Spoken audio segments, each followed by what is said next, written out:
Import an image you would like to sample colors from. Select Object, Rasterize, and then choose Object, Create Mosaic. Here you can set the options for number of tiles. Create new color group, name it, and choose OK.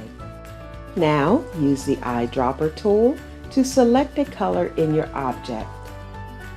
Choose Select, Same, Fill Color.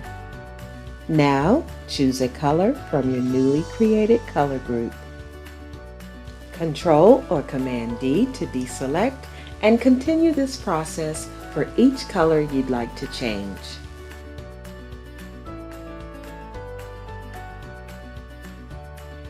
That's how easy it is to recolor objects in Illustrator. If you love these cute little vector designs, find the link in the description. They're also available as Photoshop brushes and transparent PNG. Thanks for watching.